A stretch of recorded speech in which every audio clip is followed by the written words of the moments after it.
あなたはどう思う？狼子供の花が通っていた大学のモデルが一橋大学と聞いてなんか引いた。アルバイトで生計を立ててる高学歴大学生の女の子妊娠中退させてワンオペ田舎暮らしさせてたんか。ローライズにパンチラで畑仕事させてるのが男の理想って感じでほんと無理。小学生にこんな仕事やらせたらあかんやろ。そうか、音符ちゃんジュニアアイドルだったのか。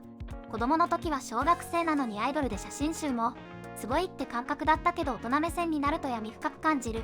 道明寺が行くような学校に牧野家はどう逆立ちしても授業料出せないと思うんだけど、原作の設定では授業料が年間で520万円、月で約43万円。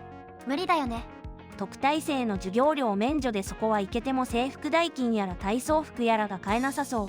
いじめをテーマにした作品。戦うよりも転校するなりメンタルを守ることを最優先に行動する方がいいぞと言いたくなる。家の外観まで黄色なことに狂気を感じる。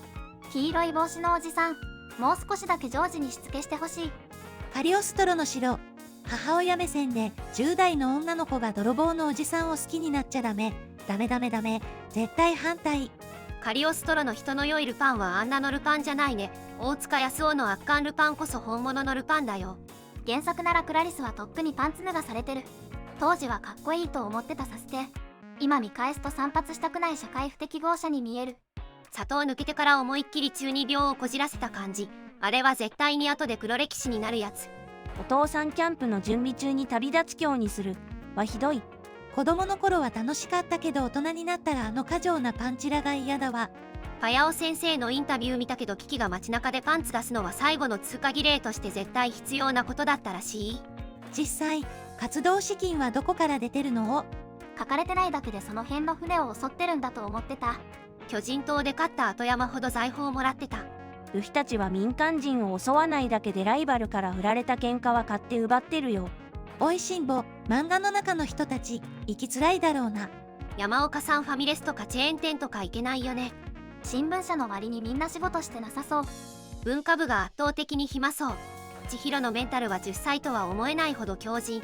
10歳だから強靭なのかも。小学生の方が大人より柔軟なことは多々ある。よく話題に上るに心配の件。昔は孫娘がわがままだと思ってたけど、おばあちゃんがあげたのが孫の好きなパイじゃなくて私の自慢のパイって言ってるところがと思った。そしてキキには年相応に子供が喜びそうなチョコケーキ。ローラーブレードで学校行くっておいおいおい。昔こじらせてた頃、真似してローラーブレード履いて学校に行こうとして親に怒られた思い出。警視庁より長野県警の方が優秀じゃない？でもほとんど公明頼みな気がする。勘介とゆいさんもめぐれよりは推理力あると思う。そっちよりも群馬県警のぬるさが気になる。将来の夢、ポケモンマスターって YouTuber 目指すのと同じくらいの夢？あの世界だとポケモントレーナーってある程度社会的地位が高いんじゃないのかな。親からすると就職が決まったみたいな感じでホッとするものなのかもよ。生魚の餌代すごいだろうな。あそこは質素に暮らしてるけど父ちゃん大金持ち大企業社長の御曹司だし、ごまちゃん餌はあちこちからもらってるし自分で取ってくることもあるし。ゆずひこの友達の家に行ったら真っ暗闇の中弟が鼻垂らして待ってるやつ。なんで昔読んだ時は特に何も思わなかったんだろうというくらいに衝撃あると思う。リアルよね。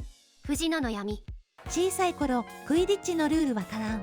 大人になってクイディッチのルールわからん。スナッチの取り合いが観客から見えないの最悪だと思うんだけど面白いのかな。ハイジは身勝手で高齢者を振り回すわがままな子に見えてたけど、大人になったら奔放さがたまらなく可愛く思えた。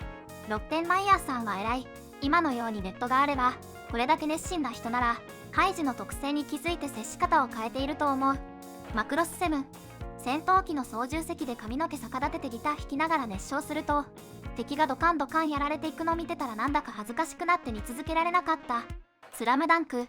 全国行きたいなら強豪行け。みんなで楽しくやりたい部に一人だけ熱くなってるのがいると鬱陶しい。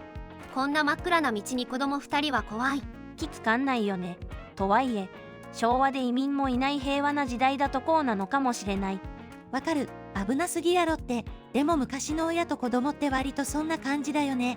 あんなに優しい世界はない。まずいじめがない。変なら変なりに受け入れてる。